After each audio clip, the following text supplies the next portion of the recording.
Good afternoon. We are here with Alexandra Fyodorovna Romanov, the last Empress of Russia. Mighty big deal. And in addition to being the Empress, Alexandra is a mother to 4 daughters, a beloved son.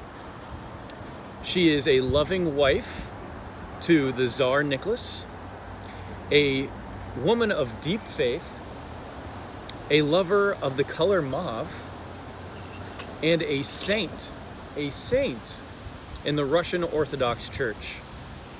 I'm sure we'll get to that part as well. But good afternoon, Alexandra. Let's jump right in. Here's my first question. You were born the Alice of Hesse and by Rhine. How did you become known as Alexandra Romanov? Well, first, thank you so much for having me today. Yes, it's true. I was not born with the name Alexandra Fyodorovna Romanov. I was born Alix of Hesse, and by Rhine, I was a princess in what is now known as Germany, a fairly small province. As a young child, I was often called Sunny because of my sunny disposition that I was known for having as a child. It was my journey to becoming Alexandra began when I was 12 years old. I visited Russia for the first time as a very young girl, and while I was there, I happened to meet an enchanting young man. I believe he was 16 at the time. He was a distant cousin of mine, and his name was Nicholas Romanov, and he was the heir to the throne of Russia. Over the next several years, we stayed in contact. We wrote letters back and forth, and occasionally I would travel to Russia and would see him. And over that time, we slowly fell in love, and often against the wishes of our relatives and our cultures, we came to marry. My name is a Russian name, unlike the one that I was born with. And in order to become Empress, I needed to convert to Russian Orthodoxy from my native Lutheranism. My faith has always been a central part of who I am, and so giving up Lutheranism was no easy task for me. I prayed and prayed on it for many years, and for a long time I did not believe that I would ever be able to marry the love of my life because I could not turn my back on my faith. But eventually I found a home in the Orthodox Church and grew to deeply love it as much as I loved my husband.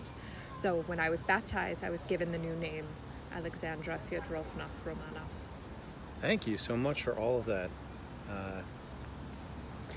You mentioned meeting Nicholas as a young lady and him being the heir to the Russian throne. Was it a big deal to be meeting an heir, or do you have royalty in your family? Was that something that was surprising to you to be meeting an heir, or do you have some famous or royal family members of your own? Well, it was an enormous deal to meet Nicholas and to be greeted by his family. Russia is one of the most powerful empires in the world, or it was at the time of our meeting, and at the time of us ascending thrones ourselves. I was not entirely foreign to these powerful monarchs myself. I myself was born a princess, but in a much smaller princeship in Germany. But my grandmother is a person that you and your viewers might know. Her name was Queen Victoria of England. My mother, Princess Alice, was a daughter of hers, and my mother tragically passed away when I was still a young girl, and her mother, Queen Victoria, took a special interest in me and frequently described me as her favorite grandchild.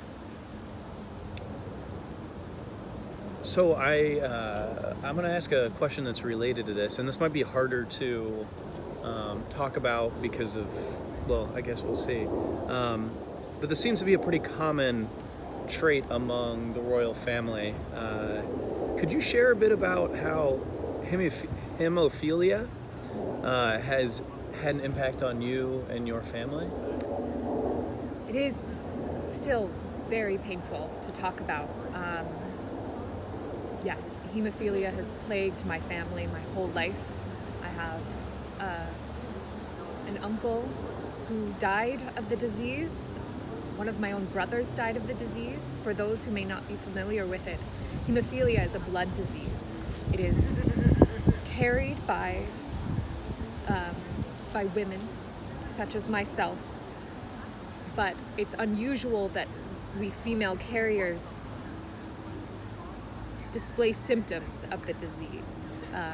Can I pause you for just a second?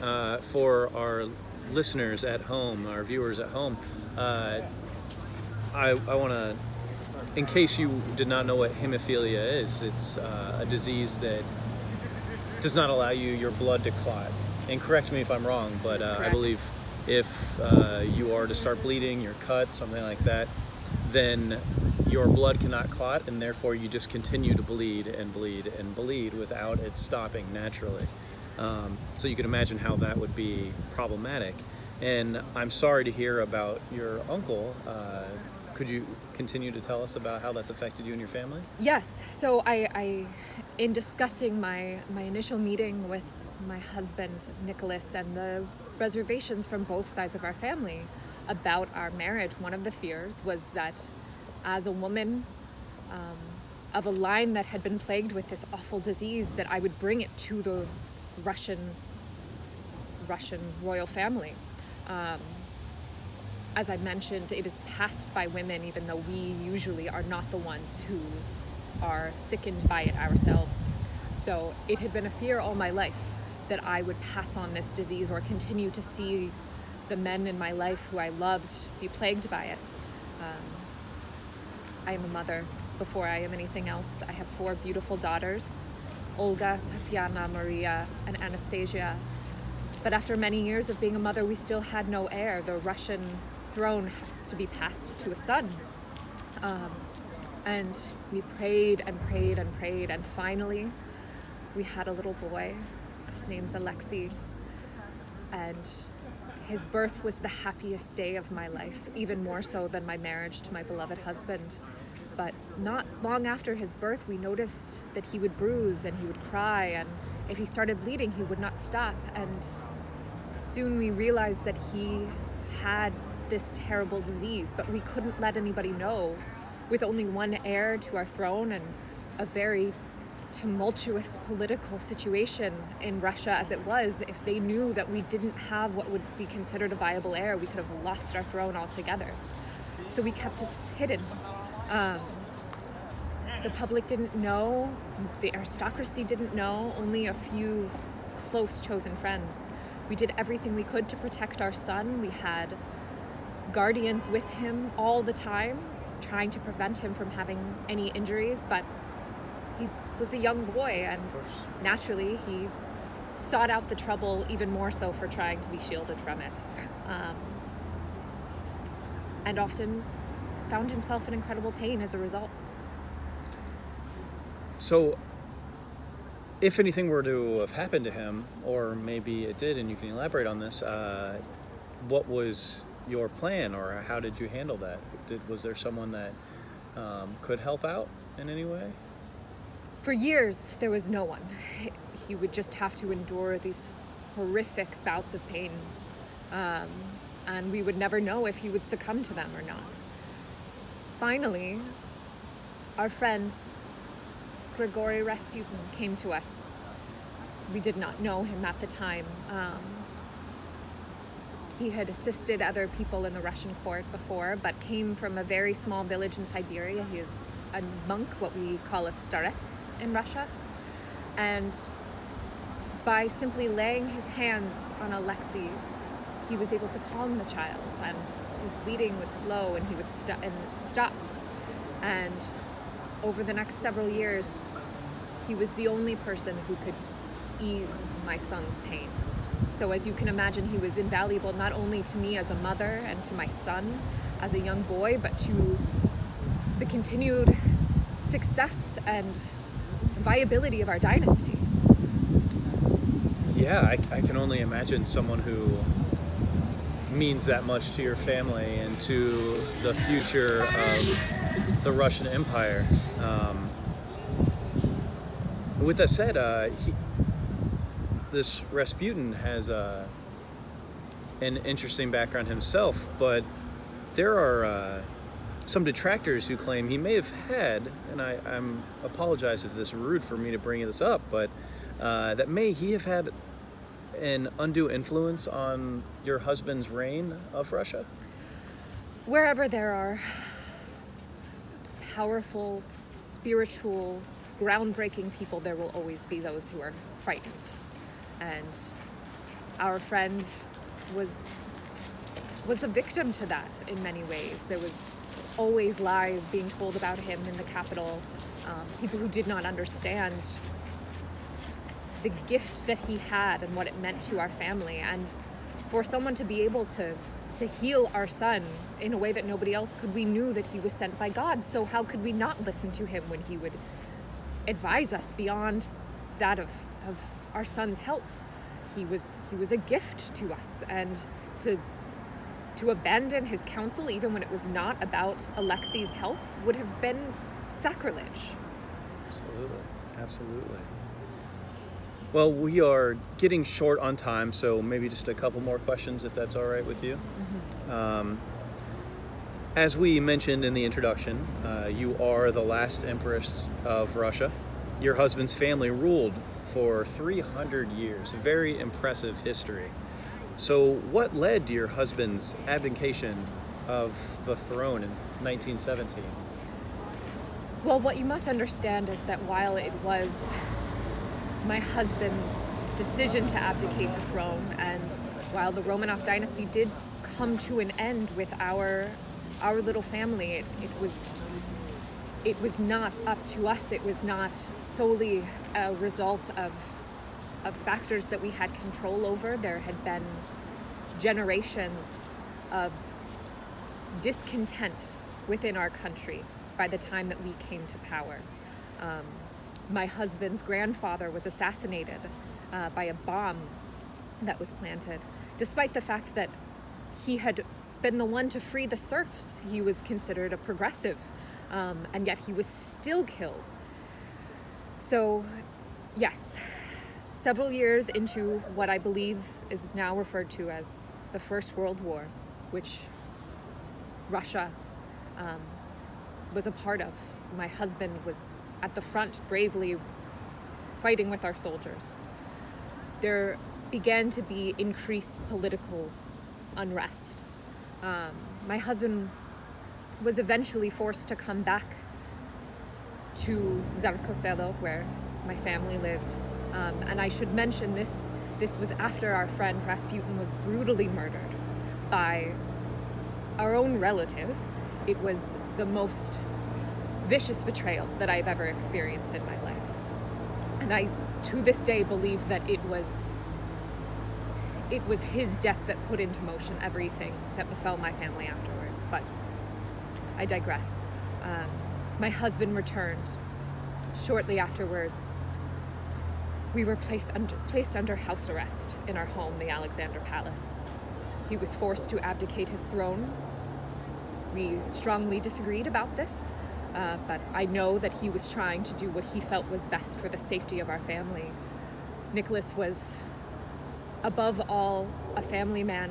He cared far more about our marriage and about our children and their joy than he ever did about being an autocrat, though he played his role as well as he could. So he abdicated the throne and we became prisoners in our own home. Eventually we were moved east to Siberia, being told it was for our safety. We moved from one house to another, at times being separated from each other as a family. Finally, our story ended one night when we were roused from our beds, being told that there was fighting nearby. We were brought to the basement. We were told that they needed to photograph us to show that we were still safe. Chairs were brought for my son, who was very weak, and myself. My health had declined terribly over the years. And Uronsky, the man who was in charge of keeping us prisoner there, took out a note. There were soldiers lined up. And he read it saying that we were to be executed. Not just Nicholas or myself or even our heir, but our young daughters and our servants who were there with us as well, our dogs. My husband, in a moment of shock, shouted out, "What? What?" And then they shot him. And then they shot all of us.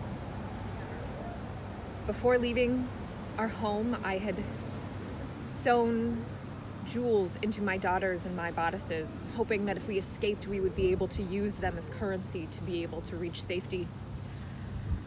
And so, as they shot at us, the bullets hit the bodices and would ricochet around the room. And many of the soldiers, being very superstitious men, believed that they were being cursed for shooting these young women. And so for what felt like hours, the bullets just ricocheted around, and the crying eventually grew softer. They brought out bayonets to finish those of us that the bullets could not kill. And we were buried in graves that were unmarked, unblessed, and we were forgotten. They did not announce our deaths. It was not sanctioned by the powers in Moscow. Rumors traveled, and eventually it was assumed that we had met our end. But it was not until several decades later, in the 1990s, I believe, that finally we were found and we were able to be at rest when we were given proper Christian burials. That's a really terrible and horrific ending, and I'm sorry that you and your family had to live through that. You have had an impressive story and also a challenging one. So I want to thank you for coming here and spending a few minutes to talk with our audience and share your story with us, despite how challenging it might have been to share. So thank you, Alexandra. Thank you. It was a pleasure. We did it!